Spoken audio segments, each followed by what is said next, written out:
Olá, eu sou a Aline Santos Silva, sou psicanalista em formação pela Sociedade Brasileira de Psicanálise de Porto Alegre. Eu faço parte da equipe do SEMEAR, que é um projeto da Comissão de Infância e Adolescência da FEPAL.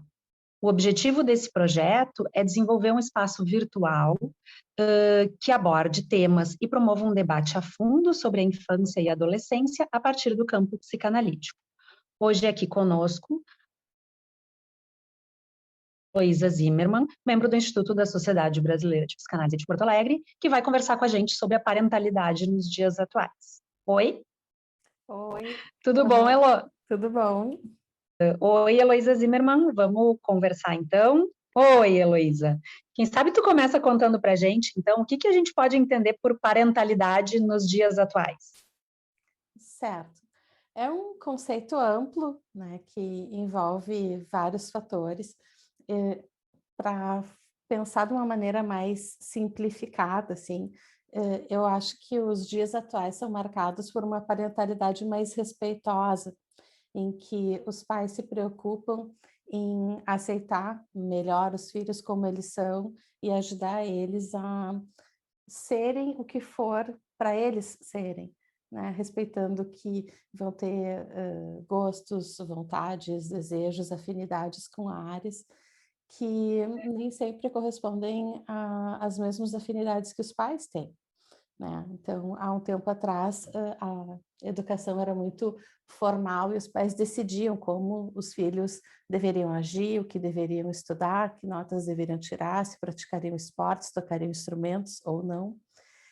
E hoje a ideia é que se faça isso de uma maneira a que a educação seja mais leve, né? Que se possa oferecer para as crianças várias oportunidades para elas poderem escolher como vão ser e em que instrumento, esporte, literatura, enfim, em que área elas vão querer investir. Uhum, uhum. Bom, e aí esse bebezinho se torna uma criança, se torna um adolescente. O que vai mudando nessas etapas do desenvolvimento?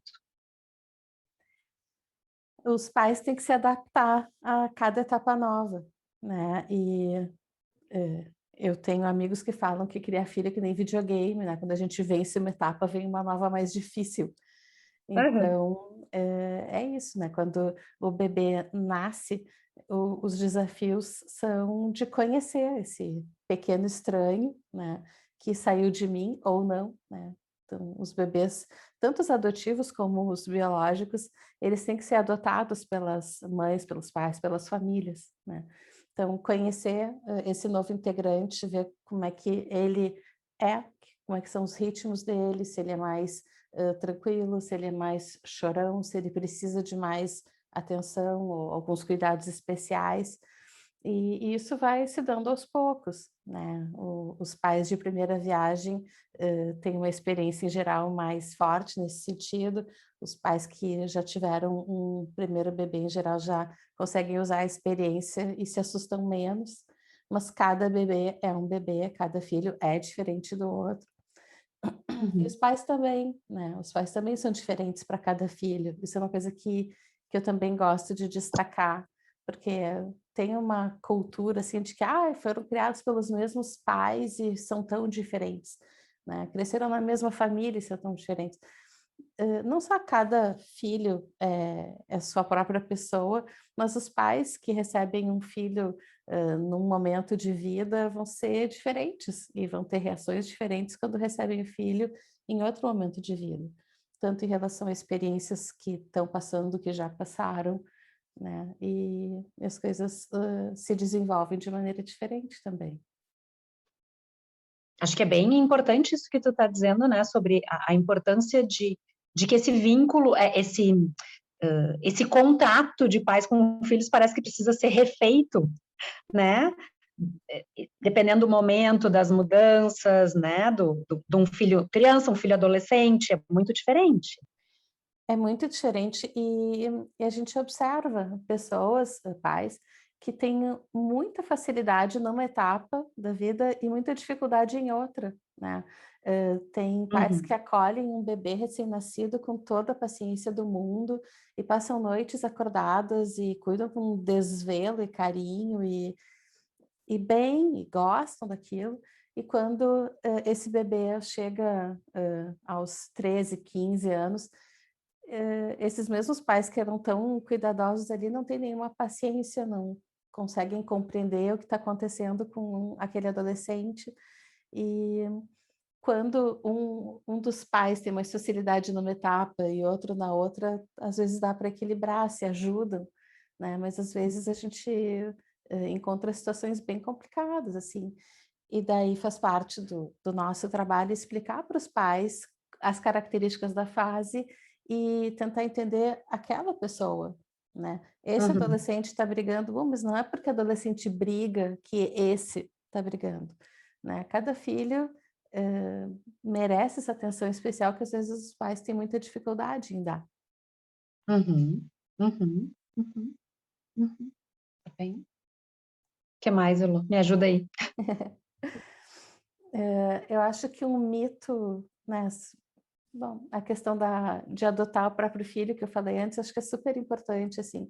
A gente está vivendo nesse momento, assim, onde a cultura é muito aberta a aceitar diferenças, né? Onde o bullying é proibido, onde preconceito em relação a qualquer coisa é proibido.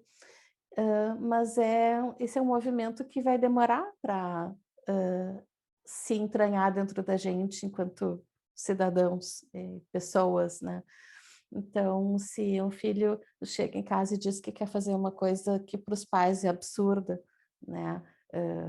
Sei lá, uma faculdade diferente, ou um curso diferente, ou ir morar em outro lugar, ou que decidiu casar com alguém de outra religião, ou que é homossexual.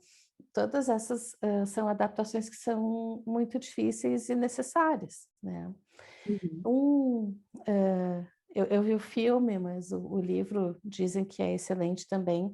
É O Longe da Árvore, do Andrew Solomon, Uhum, e fala muito bem e de um jeito muito doloroso, assim, a perspectiva do filho, que é diferente do que os pais esperavam, né?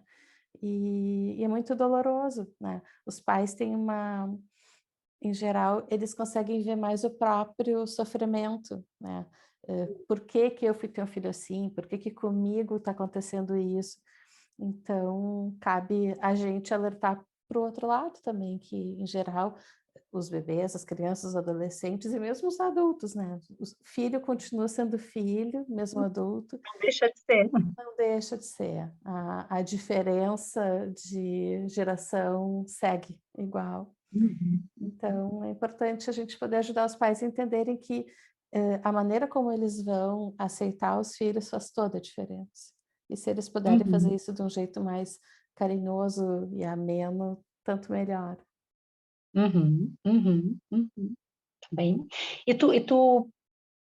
Isso, tu percebe que esse momento, assim, a pandemia, todo mundo mais dentro da casa, coisa e tal, tu percebe uma mudança, assim, uma dificuldade maior, né, nesses vínculos, ou uma abertura maior?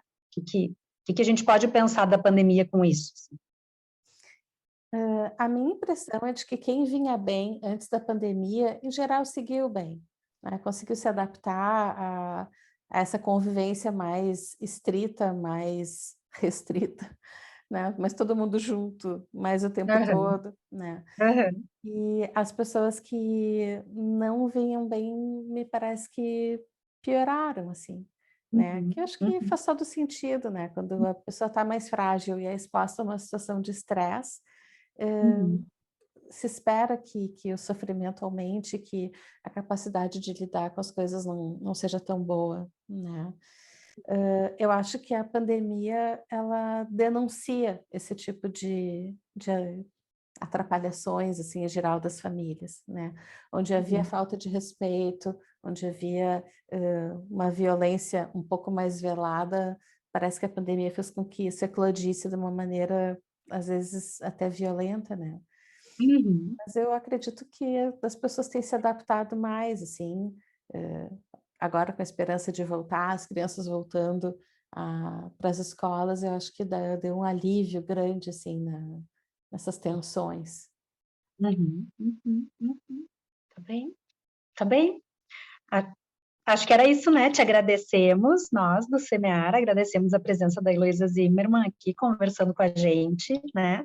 Trazendo esse tema para a gente pensar mais a fundo. Eu que Muito agradeço. obrigada. Imagina, eu que agradeço. Tchau.